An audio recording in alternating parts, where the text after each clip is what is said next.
Hello there, SuperFox89 here, and welcome to episode 9 of SuperFox89's Creepypasta videos.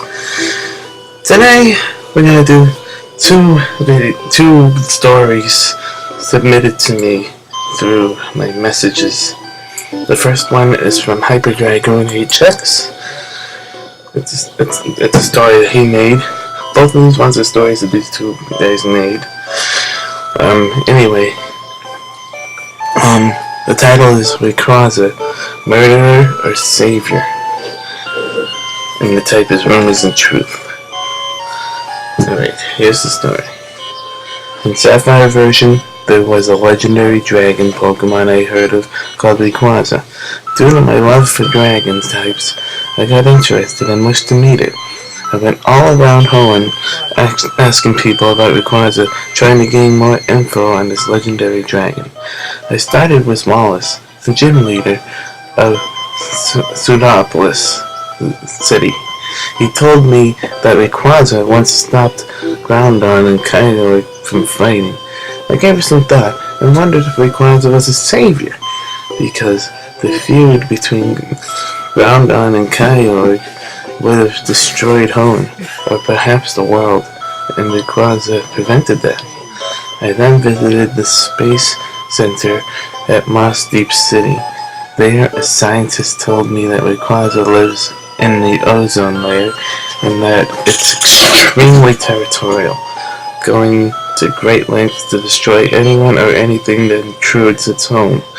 This confused me, and I'd be wondering if Rayquaza only stopped the fight between Groudon and Kyogre for selfish reasons, rather than to protect those who would have been wiped out. At Mount Pear, I looked at some of the gravestones, and most of them read, "Killed by Rayquaza." Could it be that Rayquaza killed many people who tried the journey to space and acted as a sky dictator? I began to feel uneasy about this info. I then visited Pacific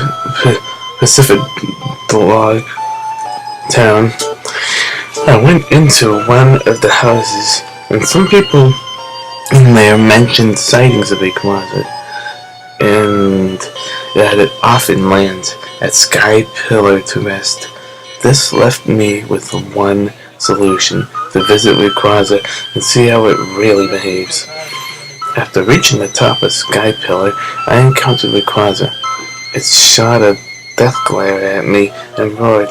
Just as Rayquaza started lunging at me, my shiny Charizard Dragferno came out of his Pokeball and used Dragon Claw to tear Rayquaza's chest open.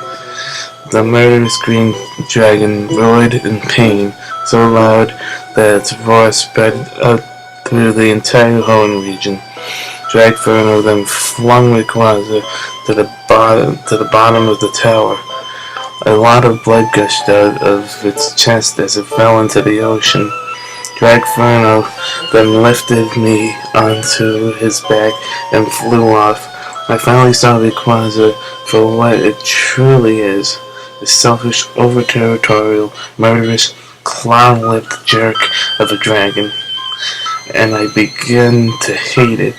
Little did I know that Team Rocket's spies fished Rayquaza out of the ocean an hour later and brought it back to their hideout. They did some heavy surgery to keep Rayquaza alive and stitched the large opening on his chest closed. Rayquaza woke up in a panic, firing a hyper beam that demolished the rocket hideout and escaping to the ozone layer. Rayquaza was changed, permanently traumatized. It never dared to rest on Sky Pillar ever again, and became permanently afraid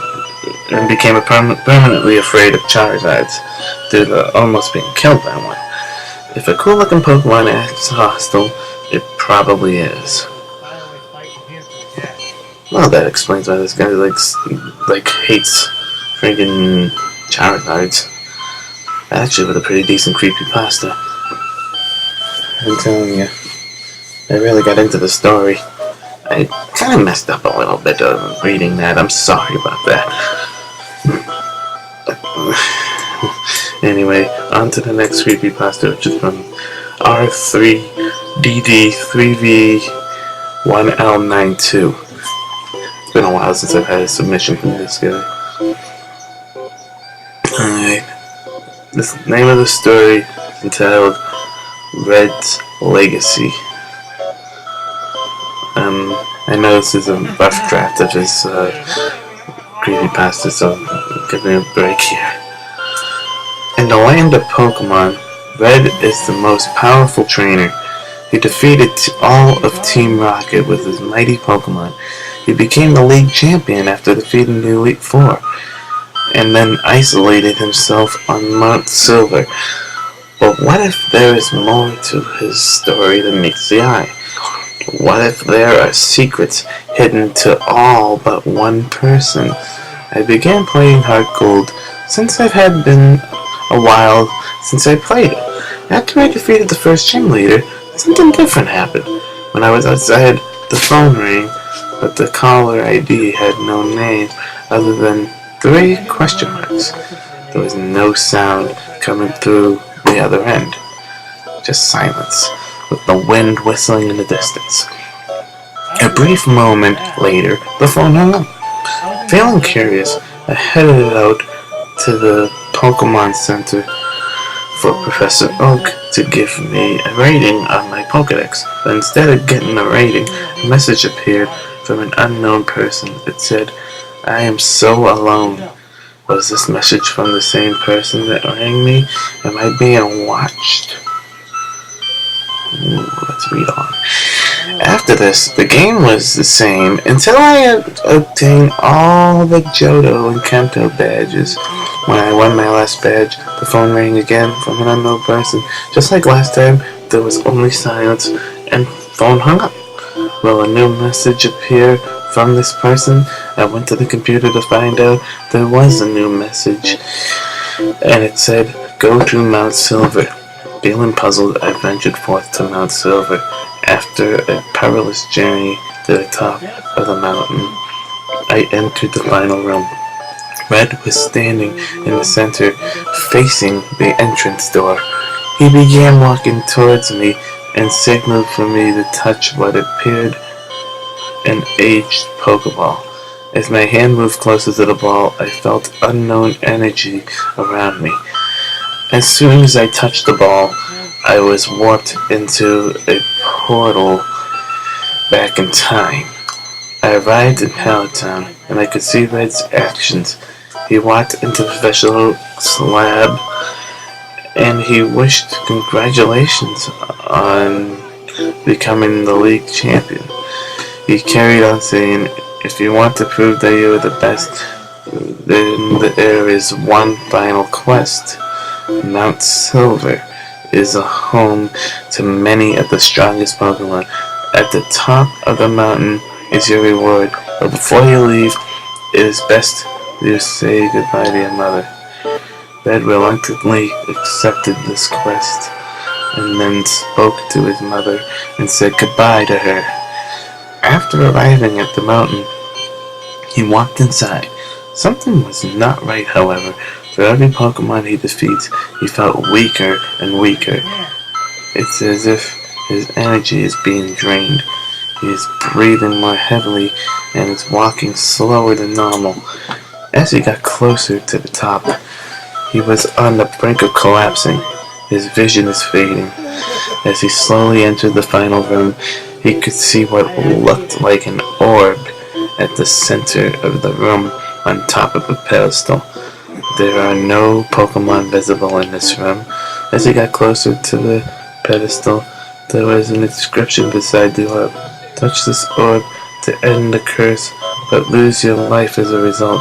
Red thought to himself for a moment, is this my reward? Did he know about this? Why me? Shortly after, he slowly moved his hand to the orb. He could feel the last ounce of his energy leaving the body. He slowly moves his hand to touch the orb, and after touching, he collapses to the ground. The pedestal begins to descend into the ground, and a white mist engulfed the mountain. The curse had been lifted, so it's then walked back to the present. Red is there for a brief moment. He smiles and then vanishes into the distance. Gold departed the mountain, blinking. Why did Red want to show me this? Was he trapped, and the only way to set him free was by showing me his past? Has he even been set free? Does Professor Oak know more? I spy a part 2. That's just my guess. But, honestly, this is some freaking kick-ass stuff. Wow. That is one freaking crazy creepypasta. I'm telling you that right now. I'm impressed. I will be back with one last creepypasta. I'd say, by the way, I know you wanted a rating on his, so, give it an 8.5 because I haven't done a decent creepypasta in a while. Since Mortal Kombat, to be honest. This is crazy. Alrighty. Well, I'm back with another freaking creepypasta. This one is called Missingno Murder. You can find it on SomeOrdinaryGamer's creepypasta website. SomeOrdinaryGamers.wiki/Missingno Murder.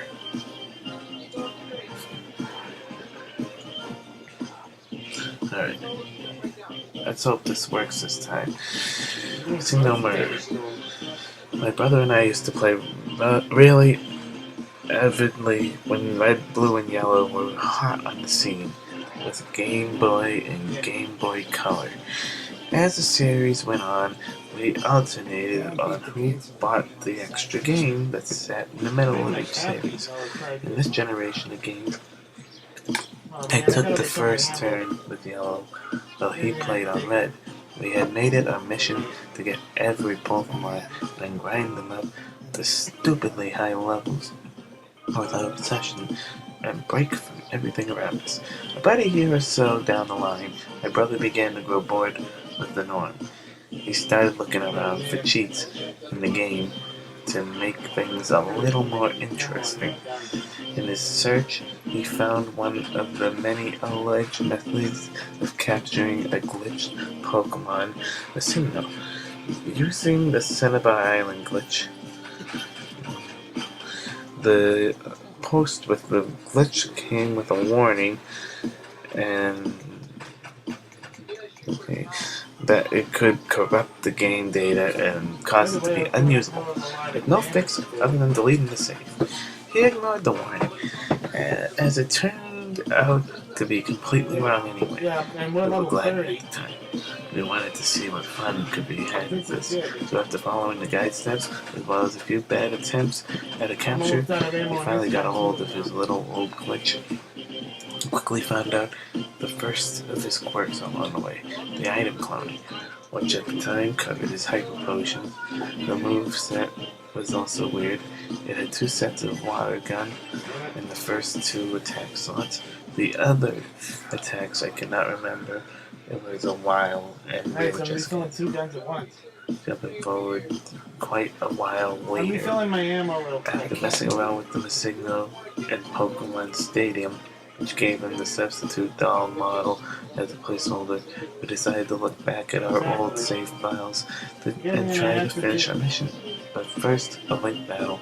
The main contender to beat being his Missingno. About halfway into the fight, he decided to let out the monstrous glitch, so my forces fell quickly. Soon I was left with just a Machop. It was strange, as I'd never normally have one in the party. First round of attacks came, and he used his second water gun on the list. I gave him a painfully weak tackle. I thought my Machop was going to faint in a single move. But something went odd at this point. Both Missingno's and Machop's health bars began to fluctuate rapidly, and where the experience bar should be, I was seeing a second health bar for my Machop also fluctuated. Both Pokemon had all status effects set on at once.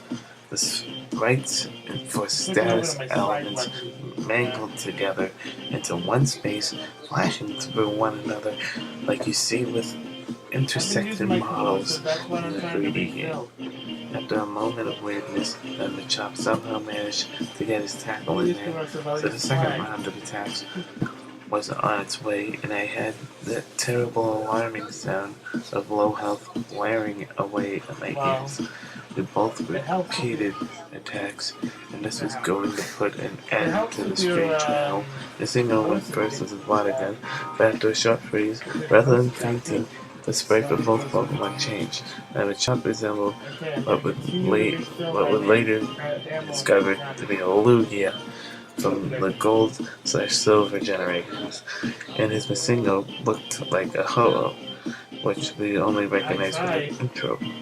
A couple seconds more of fluctuating health, and a very odd KO scream later. My now Lugia sprited Machop finally fainted, except it said, "Wild Machop has fainted." Wild? It's my Machop, and there are no wild Pokemon in a link battle. We were confused, but before we had time to figure it out, the Game Boy shut off mid-save.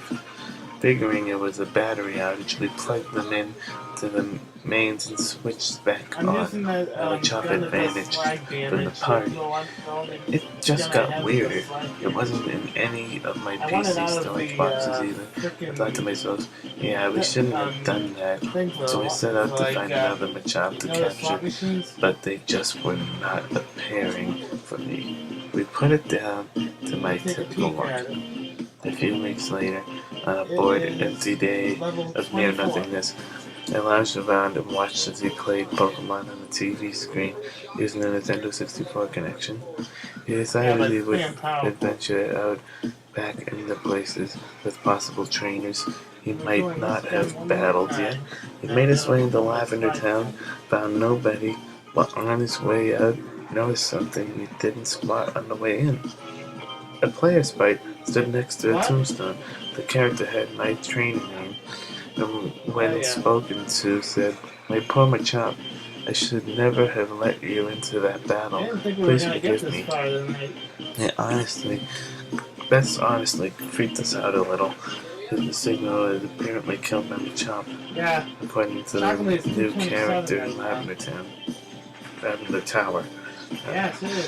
We searched online to see if this had happened to anyone else, and the closest links to this we could find were some images from the original comics, featuring such nasties as an Arbok being cut in half with slash and zombied Psyducks. It was gruesome, and it firmly backed the idea that Pokemon could be killed, although we didn't see how this should affect the games. My brother and I decided to get off the games for a little while, just to let it sit in for a while. After a while, my brother grew curious and decides to get on his game again. He loaded the save file and jumped on it. After adventuring for a while, he decided there were no bugs. He checked his Pokemon. There was still Missingno in his party. He kept playing. We were feeling pretty sure that was all the weirdness that could pull at us. He looked at the trainers, not yet battled, and eventually found his Missingno's second victim, an NPC trainer, some Growlithe. Following the same attack pattern as usual when wiping out enemies, we just clicked away at the water gun until there were no Pokemon left to fight, the last being Growlithe. Again, just like in the link battle, the game froze for a short moment before Growl expanded, and again it stayed wild in the message. Spotting the pattern, he went straight back to the tower. What he found was the player's fight still stood where he was, mourning the death of Machop, and an unforgiving NPC trainer with a random dialogue of 3 comments he would throw at you when spoken to. These were, "My poor sweet Growl, if only I knew you would be so cruel. What do you want? Leave me alone. How could you be so heartless?" We battled to train and learn about Pokemon to get close to them, like I did to him. Just get out of here. This was about all he could let happen. He treated the game file like corruption and overwrote his entire progress with a new save file, simply to get rid of what was done. The negative reinforcement surely didn't help. What with seeing what was in the series, it only aided the idea that this was originally made to be implemented into the game. That latest grant, and as a side effect of the Missingno's glitchy nature, and somehow he triggered. Although the game plays perfectly normal now with a 0 death toll, those strange happenings were burned into our minds. We never thought the dark side of the Pokemon franchise could have made it into a seemingly innocent children's game, but it has been made apparent that it can. This one gets a 9 out of 10 because of the fact that, well, I actually kind of believed it, that this would happen. Don't hit me in the face. So, and this has to be the most realistic creepypasta I've ever read. Anyway, enjoy the rest of the warrior battle if this saves. Wow. So, yeah. This is the one gun I'm gonna be using. I don't know what else to say.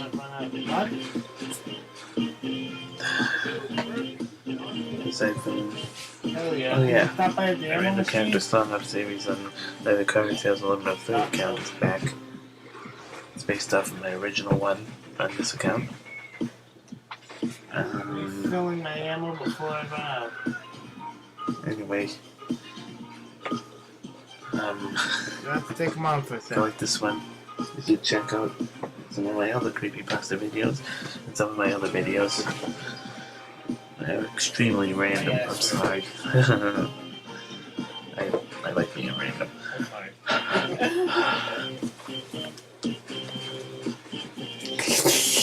And I'll just leave you off with some sound effects real quick before I quit. I'm gonna die. I shot him in the eye.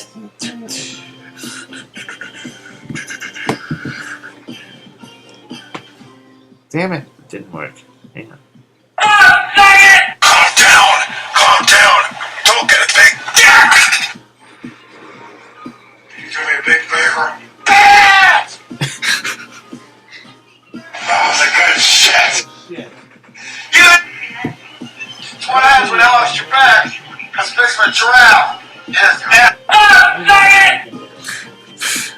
You got any other guns and names? It's what happens when I lost your back. That's fixed for a giraffe. Yes, after an earthquake. You kid! Fuck you, kid, you're a dick! I don't give a shit! Shit! Shit! Dom DeLuise. He used to be a chef on TV. And now he just sits at home with his ass up his ass! That's right, they're my favorite ones. Fuck him! He's an asshole! Where's my fucking glasses? I'm gonna shoot your faggot ass! Fuck you, head shoulders! I had to turn on my clock back an hour. By the time I got the last clock, my ass turned to jello! I'll kick your ass! Kiss my ass! Fuck you! Fuck you! Fuck your ass! Cause you don't think garbage puzzle sound like you fucking think of shit, that's why! Oh! Fuck! Oh! Shit!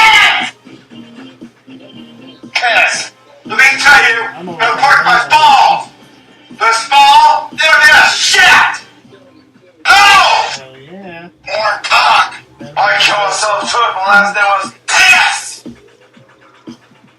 What the fuck? I'm dying, go to heaven and see God.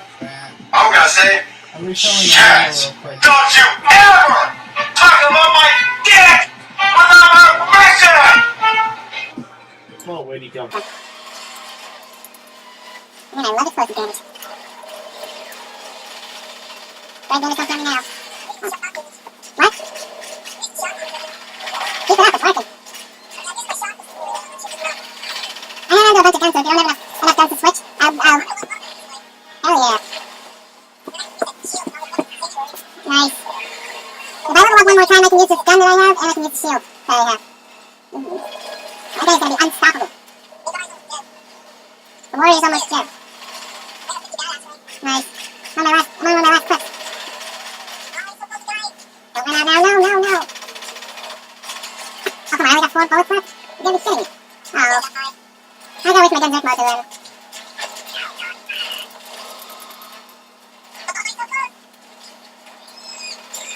They killed the rat that went after me. Oh man, thank goodness, because I just ran out of ammo. Let's kick Anthony. Oh yeah. Let's do it. Smash. That's that. Ooh, iridium. I'll get some of that. Smash. Thank you. I don't care if these are white guns, they're worth like a fortune.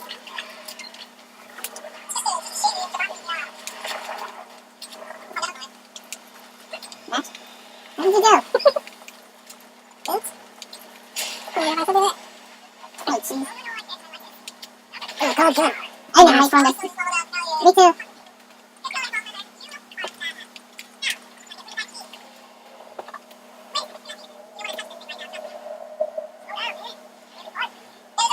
I know. I